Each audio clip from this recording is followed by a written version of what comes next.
Hello, this is Gray Hughes. I'd like to thank everybody who has contributed to my PayPal account, and I finally have my Patreon account that so many of my cool subscribers have asked me to create so they can contribute to allowing me to continue to make these videos. All right, and I really appreciate it. Thank you. Okay, so today's video is going to be about Mujey Dumbuya.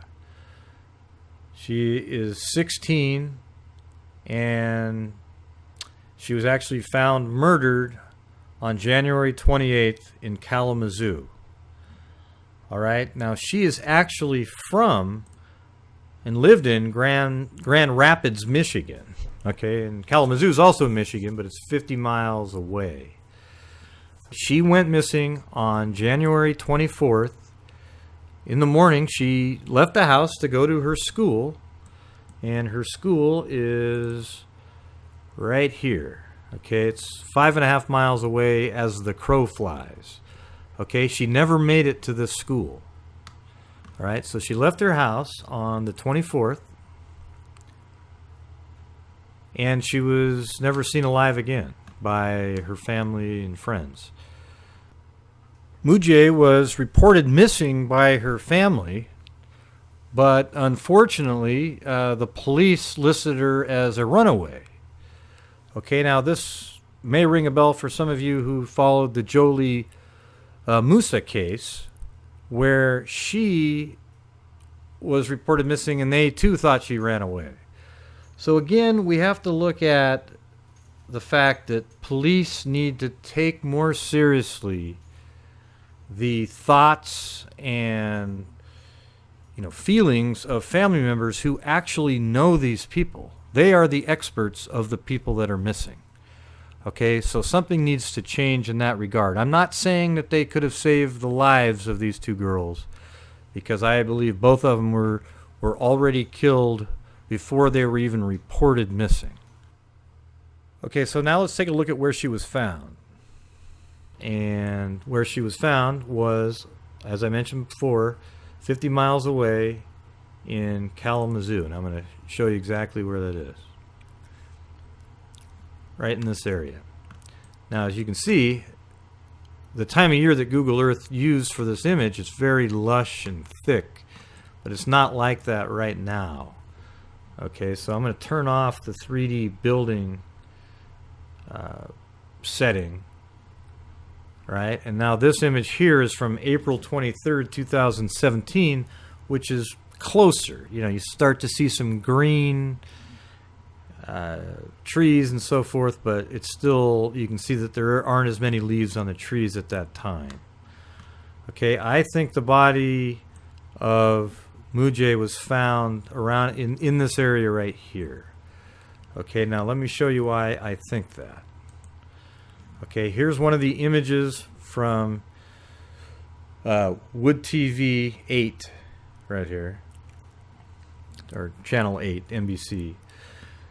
And you see this right here, this little street that goes here, and then a rise back there. And then I also saw this, what I thought was a tree, but then when I looked closer, I could tell that it's actually a street lamp.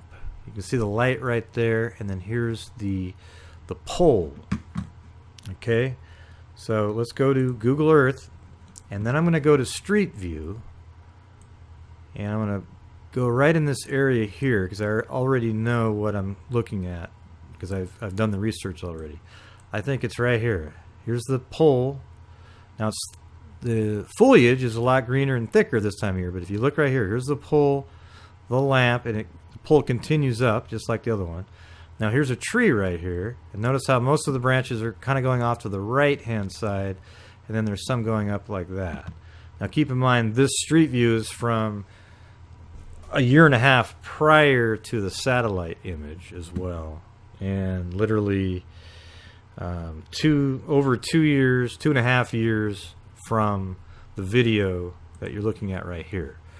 But see, here's that tree next to the lamp pole, with most of the branches going off to the right and then some kind of going up to the left right there. Now, I don't know if things are a little different now as well. Looks like the shot was taken from up here. You know, maybe like this tree isn't there anymore. Or the shot was taken from right over here, perhaps. This direction. And this tree is just not in the shot.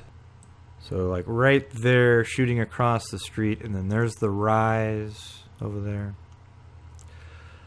Okay, and another factor that makes me think this is the crime scene is right here. You see this no outlets, this rusty box, and then a meter on this pole right here, and then the chain link fence behind it.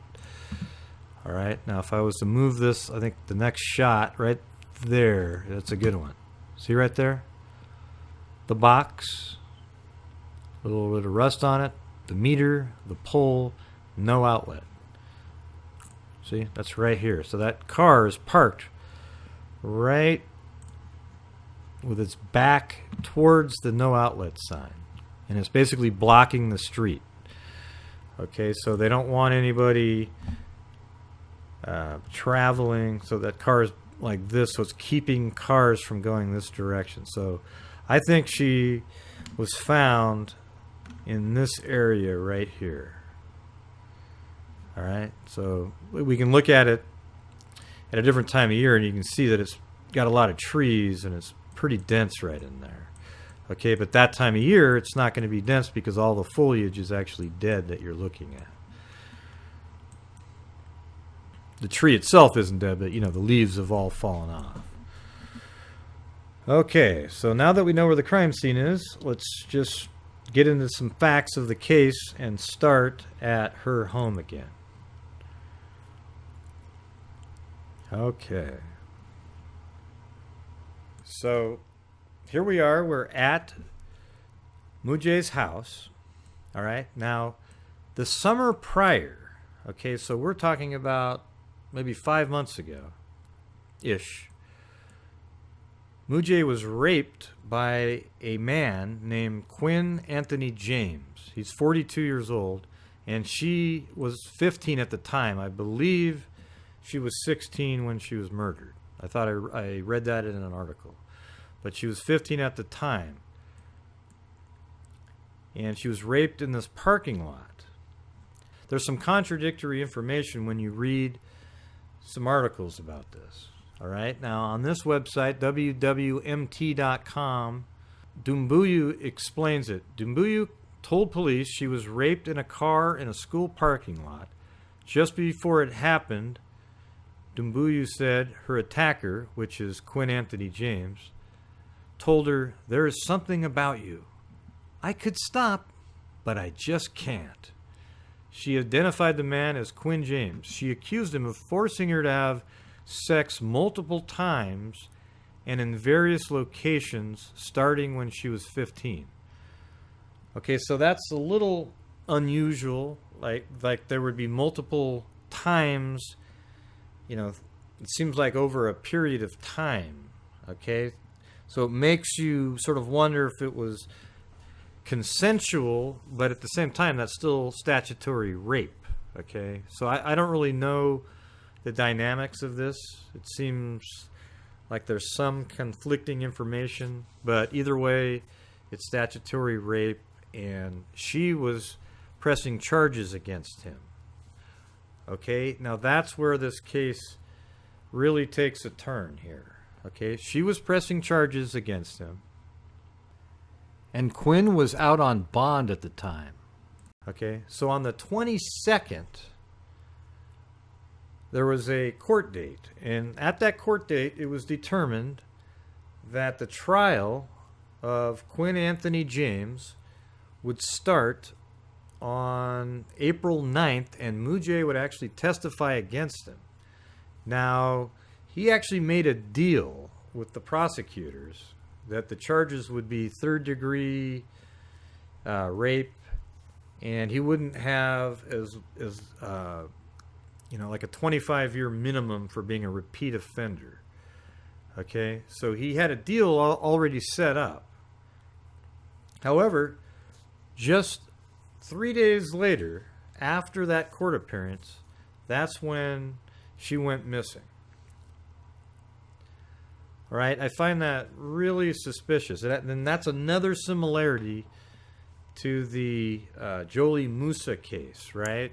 She had the boyfriend, and charges were being brought up on him for assault, and they had court dates and everything, and then all of a sudden she ends up dead. Okay, the one witness to both these crimes ends up being dead. Okay, now I don't know if the people are related to the murders, but it sure seems like it, doesn't it? Especially in the Mujey Dumbuya case. All right, now let's go watch some. I actually have some videos here that we can watch that will explain this even better. James was hired as a groundskeeper 6 years earlier. At that time, he had a criminal record that included an armed robbery in Grand Rapids in 1991 and 2 counts of prisoner in possession of a weapon from 2003. Still, Superintendent Michael Zoerhoff said today in an email that, quote, James was hired because he fit the qualifications for working as a groundskeeper. Zoerhoff said James brought strong references from community members when he applied for the position, a position that did not connect him with students. The superintendent said that James focused on delivering documents and care of the grounds and facilities. Zoerhoff said that James did not meet East Kentwood student Mujey Dumbuya as a result of his work for the district. He says they met during summer break through social media, facilitated by a high school student from Saginaw. Zoerhoff said as soon as the district learned of the allegations, they fired James and worked with authorities to bring charges. James is accused of raping the girl when she was 15. She was slated to testify against him in April, but was found dead in Kalamazoo days after she disappeared from her bus stop late last month. The family of Mujey issued a statement today saying the 16-year-old loved being a student at East Kentwood and looked forward to graduation this spring. She wanted to pursue a career in law enforcement. Okay, so right there we hear that she actually met somebody online, and through that person is how she met Quinn Anthony James. Okay, so let's listen to another clip here that explains, some repetitive information, but even more detail. It was in these woods 2 people spotted her body, 16-year-old Mujey Dumbuya dead. How she got there remains a mystery. She was last seen January 24th when she left for the bus for school. She attended East Kentwood Public High School. It wasn't until 4 days later that her body was discovered 50 miles south in Kalamazoo. Kent County Prosecutor Chris Becker confirmed to us today Dumbuya was the victim in a criminal sexual conduct case against 42-year-old Quinn Anthony James and was set to testify in April. We found through online court records that in November 2017, he was ordered to have no contact with Dumbuya. We also found that he's been convicted of several felonies, including armed robbery. Tonight, the superintendent of Kentwood Public Schools confirmed that James was employed with the district as a grounds and maintenance crew member and had little contact with students. But the district was made aware of in November 2017 by a student and her family of an alleged assault that happened during the summer of 2017 when school was not in session. Superintendent Michael Zoerhoff went on to say in that statement, quote, "We discovered that it was possible one of our grounds and maintenance crew members, Quinn James, could be involved. The allegations noted that through social media, the student met another high school student from Saginaw, Michigan. And when visiting with that Saginaw high schooler, our student became familiar with Mr. James, who is a relative of the Saginaw student. The district later terminated his employment." Okay, so that's a pretty key sentence right there. Or paragraph, basically. So again, the student met another high school student from Saginaw, Michigan. When visiting with that Saginaw high schooler, our student became familiar with Mr. James. Okay, so that's the evidence right there that they actually did meet. Okay, but now Mujey is not alive anymore. Okay, this is the young woman who was going to testify against Quinn Anthony James and actually was found dead 4 days after a hearing, or let's say about 6 days after a hearing that determined she was going to testify, and they even set a trial date. Now, can we prove that Quinn is actually the killer, or did he perhaps have somebody else do it. Okay, now let's take a look at the next clip here, and this will tell you why I just said what I just said. Okay, this is actually an interview with Quinn while he's sitting in jail right now. Amazingly, he got on the phone and spoke to this reporter who seems to be doing a good job on the case. I'm sorry, what was your question? Today, we asked Quinn James about the charges he faces stemming from July, when police say he raped the then 15-year-old child in multiple locations, including his home in Wyoming. Wow, this is hilarious. Police say the victim said he had sex with a girl after telling her, quote, "There's something about you. I could stop, but I just can't." That's not true. Quinn is accused of having sex with a girl in a car in a parking lot of Ridge Park Charter School. That's not true at all. Police say he admitted to having, quote, consensual sex with a child in at least 2 different locations. That's wrong. In fact, the Kent County prosecutor offered him a deal that would have had him pleading guilty to 3 counts of third-degree criminal sexual conduct, but he would not have faced mandatory 25 years to life in prison as a 4th felony offender. I never had a relationship with Mujey Dumbuya. You guys are reporting all these things that are not true. I sit here and I watch all your news reports, and the things that you're reporting are absolutely false. He says he had nothing to do with her death. He points out that he's not been charged in her homicide, and he claims he's never even been questioned about it. They haven't talked to me. They have no reason to talk to me. I know I'm sitting in jail. I know the news is bashing me, making me out to be a monster, and I know that all the things that you're reporting are not true. That's what I know. He says he sympathizes with the girl's family. It's sad. What happened to her is sad. It's tragic. They lost a child. They lost a child. I have 3 children. They lost their child. No one wants to bury their child. But you make it worse. The police make it worse when they're spending so much time looking at me, knowing I had nothing to do with it, instead of finding the people that did it. You guys aren't doing any justice for her family. Focus on finding who did whatever happened to her. Because Quinn James had nothing to do with it. He says he is the victim here as well. My family is being attacked. My family is being harassed. My nieces and nephews, 10, 11 years old, can't go to school because people are saying your uncle did this and did that when their uncle hasn't done anything. Okay, did you guys catch that, though, back here? This is the key phrase right here. Listen. I had nothing to do with it, instead of finding the people that did it. You see that? He said instead of finding the people that did it. You know, I don't know if that's a slip of the tongue, but watch how he kind of pauses after he says it, like, oh, crap. And then he makes sure that he works in more of a singular person on the next go-around. Here, watch. I had nothing to do with it, instead of finding the people that did it. You guys aren't doing any justice for her family. Focus on finding who did whatever happened to her. Yes, and then that time it's focused on who did. You know, the thing is it felt like he really knew that there was more than one person that did this. So you start picturing sort of a kidnapping scenario. You know, this is I'm just speculating right here. I have to admit that. But the way he said that, and knowing that he had already admitted to raping her, but now he's claiming it's all lies and everything. Okay, he's saying it's all lies now. And you know why he's saying that? Because now she's not alive. And there's never going to be a witness to those crimes ever again. Okay, so now he can claim anything. And if he goes to trial, they'll just say, oh, I was forced to say that or something. But she's not alive to testify anymore. Okay? And you can just tell this guy, he seems really smooth. Like he can convince, when you watch this, he seems believable. Now, you know, I have to admit it's possible he's telling the truth here. Okay? But it seems very unlikely based on the fact that he had already admitted to raping her and had already agreed to a deal. Okay? But he probably said, man, I can't have this. And somehow found a way to get rid of her. Okay? That's my take on this right now. All right? Because Quinn James had nothing to do with it. He says he is the victim here as well. My family is being attacked.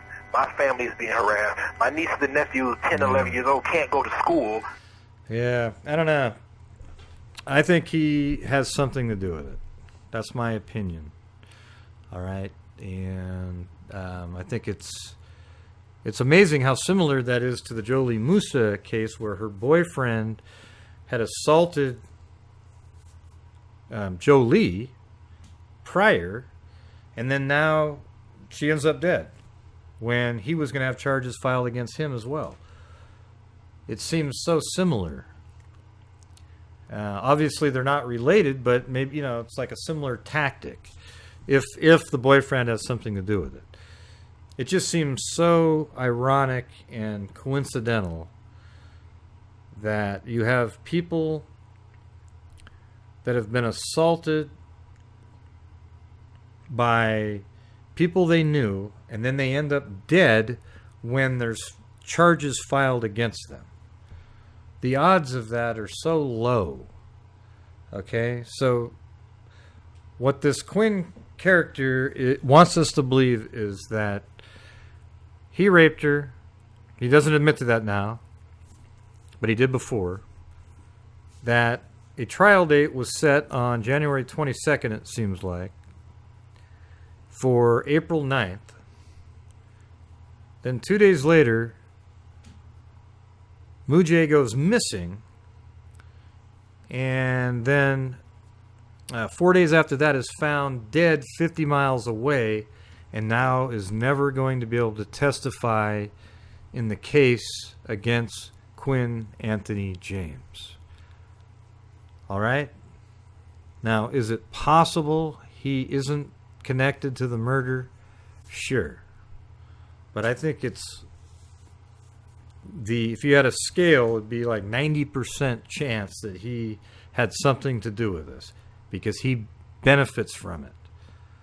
Okay, now there's also a shoe that was found. She had this shoe on, this left shoe here. They haven't been able to find the shoe that was on her right foot, and they've made that public.